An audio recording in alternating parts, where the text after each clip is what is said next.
Now we will discuss about histology of suprarenal gland. Suprarenal gland contains outer cortex, inner medulla.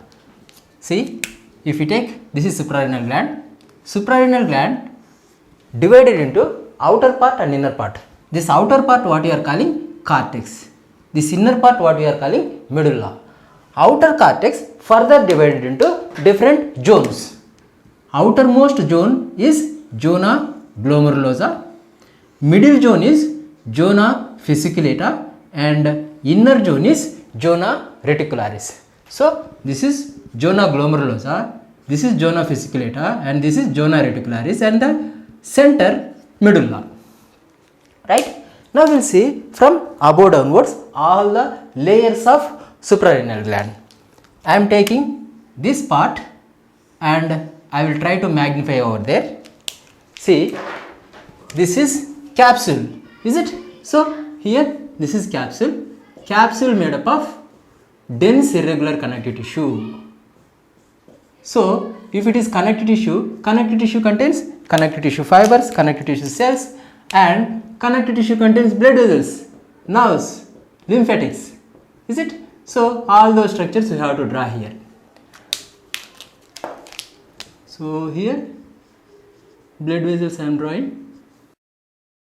This connective tissue will send some septa into the substance of the gland. Through that connective tissue blood vessels will be passing. Right? Next to the capsule we can find some polyhedral cells.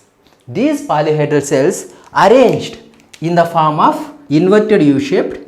That means these are group of cells arranged in the form of inverted U-shaped column or small clumps or like acinar pattern or like glomerulus. That structure I am going to draw here.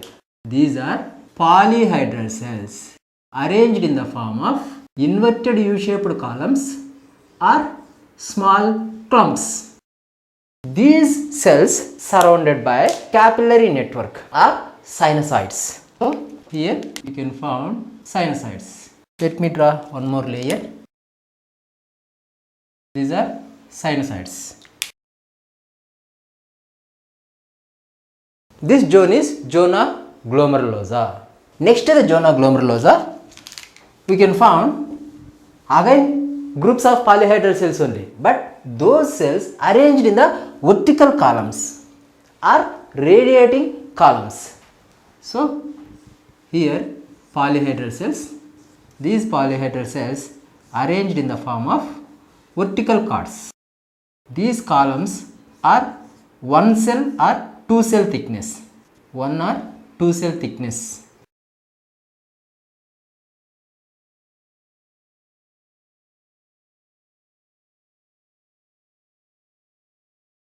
In between these cords of cells, we can find sinusoids or capillaries.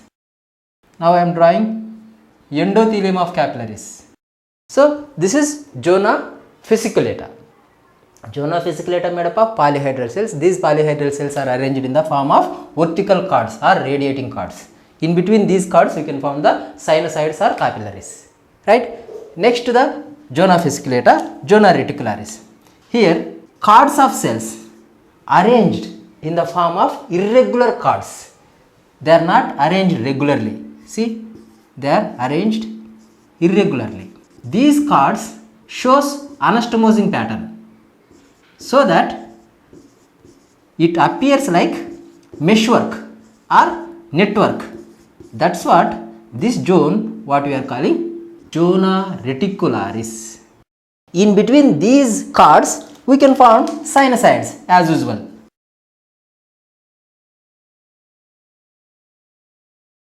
This is reticular layer. Next to the reticular layer, we can find medulla. Medulla contains chromaffin cells. Chromaffin cells are nothing but they are modified postganglionic sympathetic neurons. These cells during development lose their process means axons and dendrites, and they become secretory in function. These cells what we are calling chromaffin cells. Why we are calling these cells as chromaffin cells? Because these cells shows positive chromaffin reaction. What is positive chromaffin reaction? If you take the tissue and if you treat that particular tissue with potassium bichromate. So if you treat that tissue with potassium bichromate, this tissue stains with brown color, right? Because these cells contains granules. Those granules are filled with catecholamines. That's what these cells stains brown color, right? So if they stains with brown color, that reaction is positive chromaffin reaction. If cell shows positive chromaffin reaction, that tissue is chromaffin tissue. So medulla made up of chromaffin tissue. In between the cords of these cells, we can found sinusoids. Here also sinusoids. Along with chromaffin cells, we can found some postganglionic neurons also. We can found. Either they may be single or group. So this is the structure of adrenal gland. This is cortex. From here to here it is cortex. This is medulla. So this is cortex, right? Again cortex divided into three parts. This is zona glomerulosa, this is zona fasciculata, and this is zona reticularis. This is medulla. Zona glomerulosa 15%, this is 65%, this is 7% of contribution, right? Now we will see little detail about zona glomerulosa, zona fasciculata, zona reticularis and medulla. If you take zona glomerulosa, cells are polyhedral in shape, right? They are arranged either inverted U shape or clumps. In between these groups of cells, sinusoids are there. Cytoplasm of these cells stains more with eosin. That's what they stains with pink color. Then cells which are present in the zona fasciculata, lightly stained, because these cells contains more amount of lipid droplets. During routine histological procedure, these lipid droplets will be evacuated or removed off, so that this zone appear as foamy appearance. That's what these cells, what we are calling spongiocytes. What are those? Spongiocytes, right? Then here small polyhedral cells, where zona reticularis. Here small polyhedral cells. These cells contains some pigment. What is that pigment? Lipofuscin. Right? So because of this lipofuscin, these cells stains darkly, right? So zona glomerulosa darkly stained, zona reticularis darkly stained, and zona fasciculata lightly stained, and this zone appear as foamy appearance. Then medulla made up of chromaffin tissue, right? What is chromaffin tissue? I have told you. Here medulla made up of two types of cells mainly. One is A type of cell and another is N type of cells, right? A type cells are like these. These cells contains less densely packed granules. Here granules are there. These granules are less densely packed. These granules contains adrenaline or epinephrine,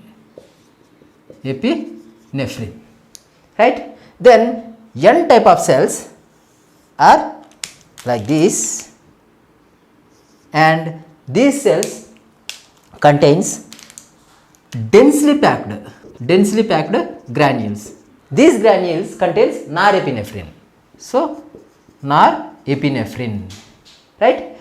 The population of A cells is around 80% and the population of N cells is around 20% of total medulla. Because of densely packed granules, N cells are darkly stained than A cells, right? So this is structure. I hope you understood. Simply I will tell you, zona glomerulosa cells are arranged in the form of inverted U-shaped or clumps. In between those groups, sinusoids. zona fasciculata, vertically arranged cards, in between the cards sinusoids.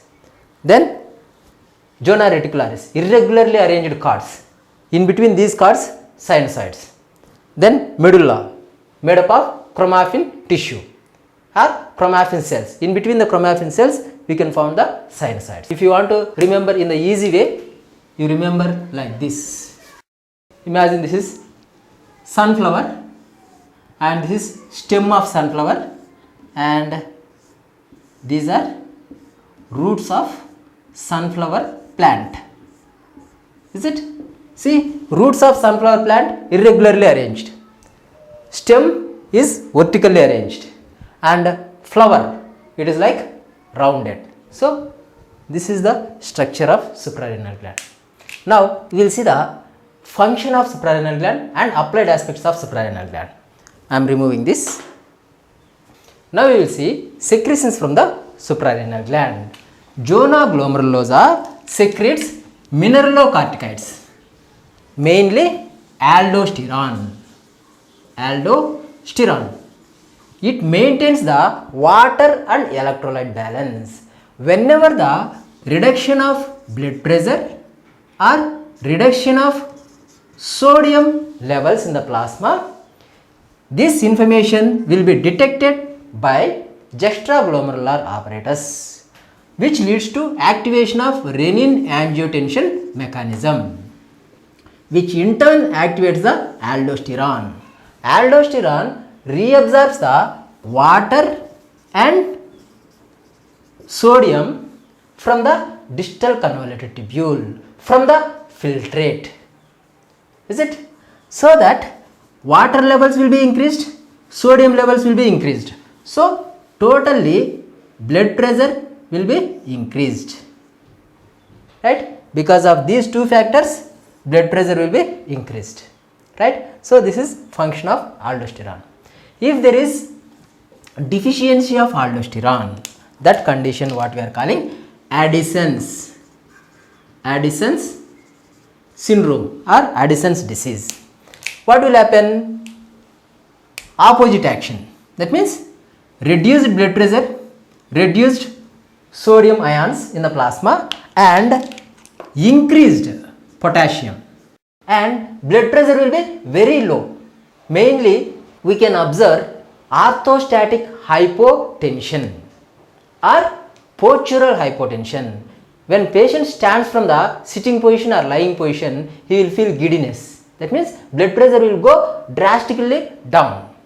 Right? So that blood pressure what we are calling orthostatic hypotension or postural hypotension, that we can see in these patients. Then bronchial pigmentation, dehydration, weight loss, hypoglycemia, GIT disturbances, weakness, changes in the distribution of hair growth. Right? Along with that, because of very low blood pressure, circulatory failure and renal failure. Right? So this is about Addison's disease. Right? Now we will discuss about next zone. What is this zone? This is zona fasciculata. Zona fasciculata produces glucocorticoids. Glucocorticoids mainly cortisol and cortisone. Right? What is the function of it? These secretions will be secreted when the person undergoes stress, so that cortisol or cortisone will be released.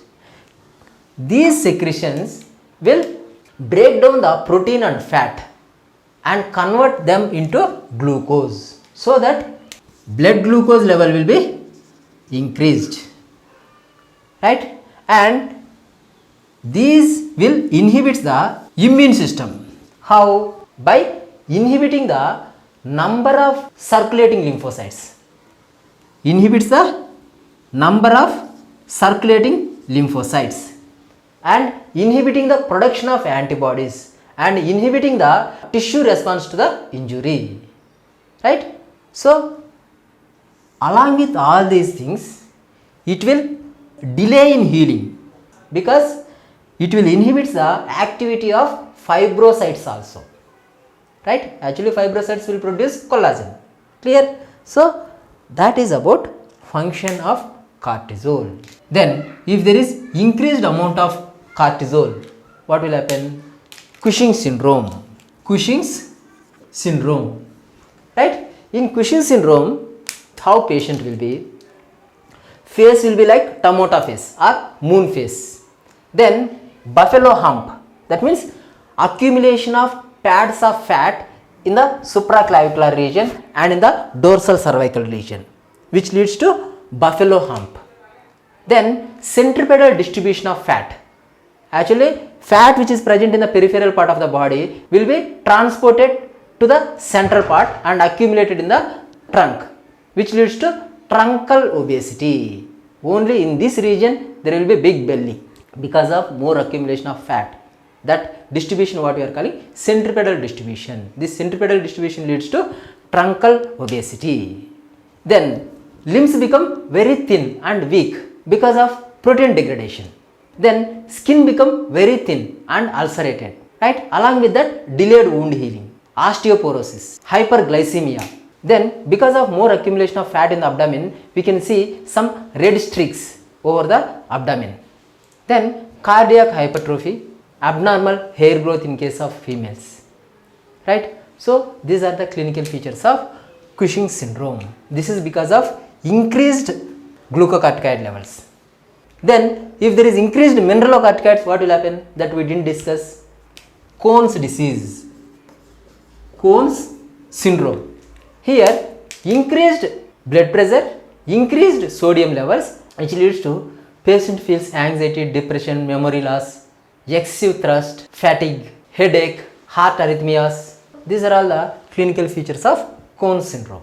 Very simple. You remember only if there is increased amount of mineralocorticoids, which leads to increased blood pressure, increased sodium levels, reduced potassium levels. You remember that much, that is sufficient. Then we will go for secretions from the zona reticularis. I am removing this. This zone produces sex hormones. Actually they are very weak sex steroids, right? So those sex steroids will be produced by the zona reticularis. If there is increased secretions from this zone, what will happen? Adrenogenital syndrome. What is it? Adrenogenital syndrome. If it happens in case of females, what are the clinical features? Bald head, beard growth, mustache growth, that means hirsutism, very small breast and very huge limbs, that means very strong limbs, and male type of pubic hair growth. Actually female type of pubic hair growth is triangular, is it? But in case of males, hair growth will start from the umbilicus and it will be like diamond shape pubic hair growth, right?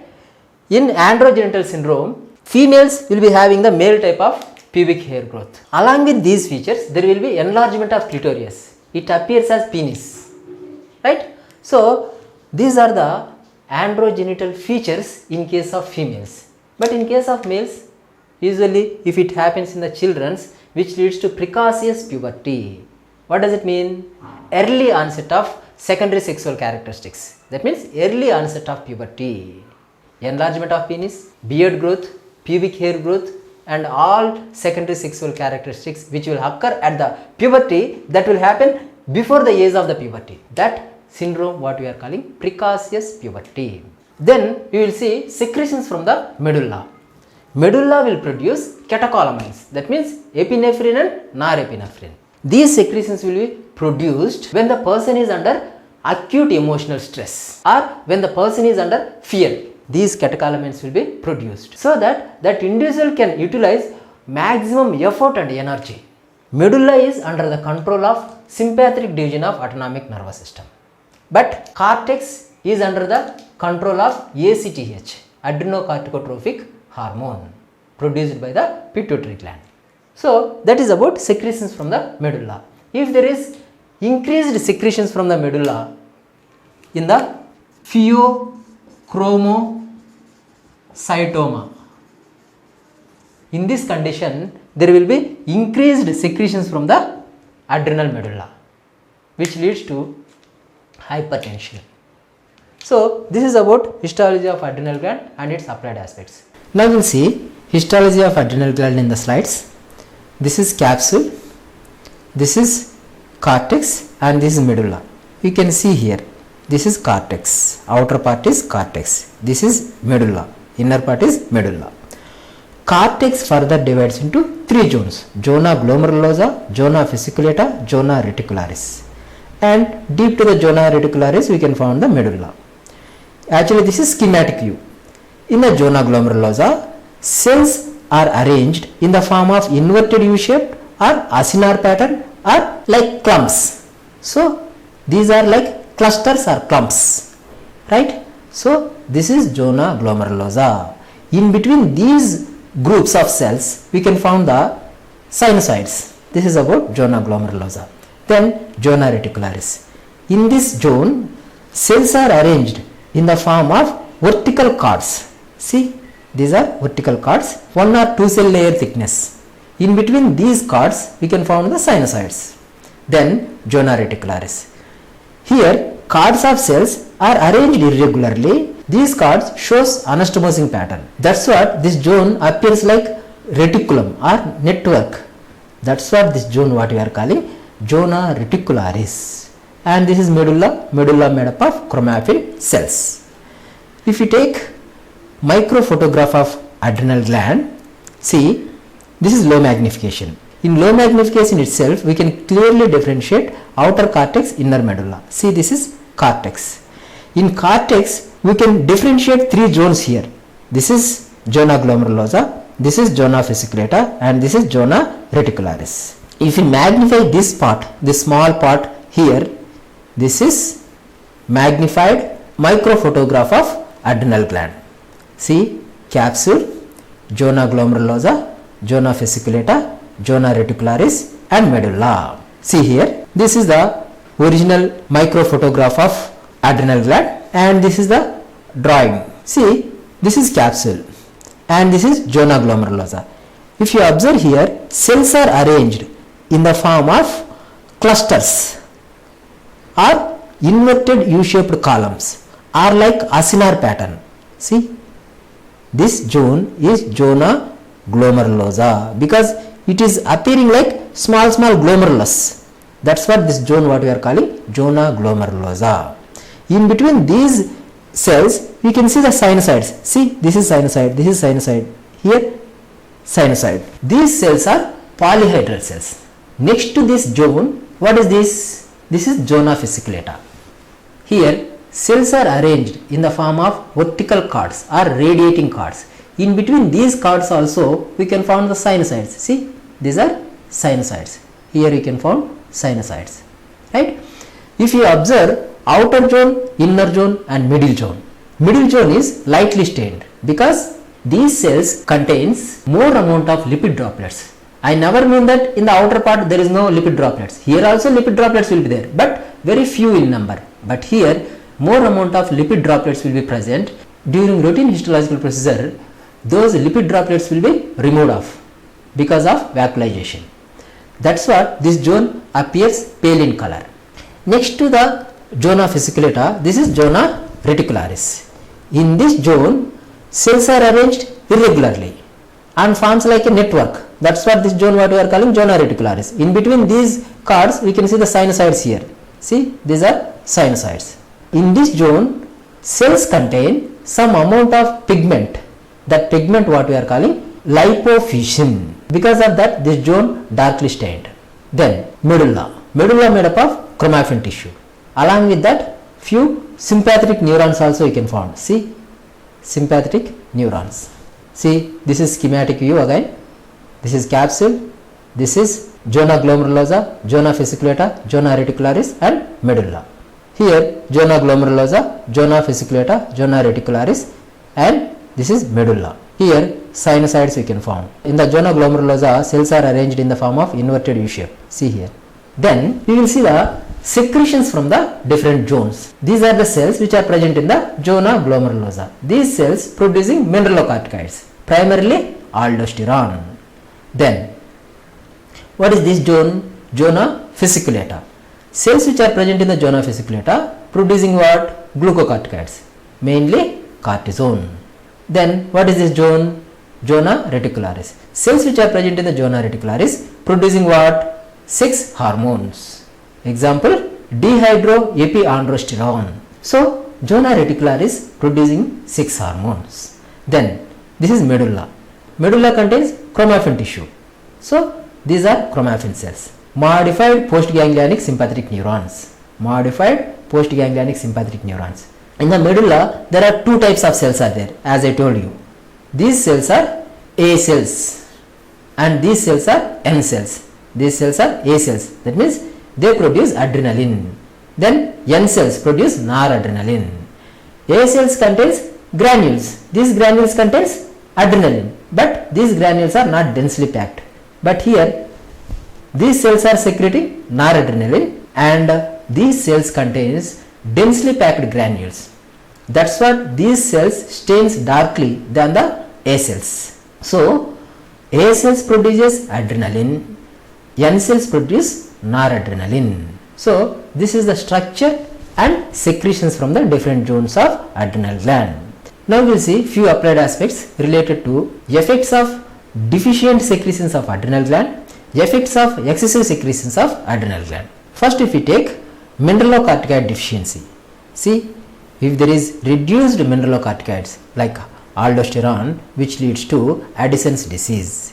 In this condition, hypoglycemia, postural hypotension. Postural hypotension means, I have already told you, when the patient stands from the either sitting position or lying down position, she feels giddiness. That means abrupt reduction of blood pressure, which leads to giddiness. And there will be reduced sodium, increased potassium, and there will be dehydration, weakness, GIT disturbances, bronze pigmentation of skin, and vascular collapse and renal shutdown. These are all the clinical features in case of Addison's disease. Then, if there is excessive amount of mineralocorticoids, which leads to high blood pressure and low potassium levels. Along with that, there will be anxiety, depression, memory loss, heart arrhythmias, muscle cramps, headache, fatigue, excessive thirst. All these things also will be present in case of Cohen's syndrome. Then we will see if there is increased glucocorticoid levels, what will happen. Increased glucocorticoid levels leads to Cushing's syndrome. In this condition, patient exhibits moon face and dark facial hairs. That means even in case of females, we can see the hair on the face. Then cardiac hypertrophy, obesity, we have already discussed. Centripetal distribution of fat. That means fat from the peripheral part of the body comes and accumulated in the trunk region, which leads to truncal obesity. Because of that truncal obesity, we can see streaks. Here red streaks we can see. Along with that, osteoporosis, buffalo hump. See here, buffalo hump. It's like this. Buffalo hump means pad of fat will be accumulated in the supraclavicular region and in the dorsal cervical region, which leads to buffalo hump. Then other clinical features are osteoporosis, hypertension, muscle wasting in the extremities because of protein degradation. Then thin skin and poor wound healing. These are the clinical features of Cushing's syndrome. Next we will see if there is increased amount of sex hormones, what will happen. If there is increased amount of sex hormones in case of females, which leads to androgenital syndrome. What is this? Androgenital syndrome. In this condition, female shows bald head, small breast, heavy arms and legs. See, arms and legs are very heavy. Hirsutism. Hirsutism means what? Male type of hair growth on the face and on the body. Here, in case of females, only triangular shape of pubic hair will be there. But in case of males, diamond shaped pattern of pubic hair growth. In this condition, that means in the adrenogenital syndrome, female shows diamond shaped pattern of pubic hair. See here, this is male pattern and this is female pattern. But in case of androgenital syndrome, female shows male pattern of pubic hair. Then enlarged clitoris. Then in case of children's, if there is excessive amount of sex hormones which leads to precocious puberty. See, in childhood itself all secondary sexual characteristics will be developed. See here, secondary sexual characteristics are developed, and here mustache and beard growth and even pubic hair growth also will be happening here. So these are the few applied aspects related to adrenal gland secretions. That's it for this session.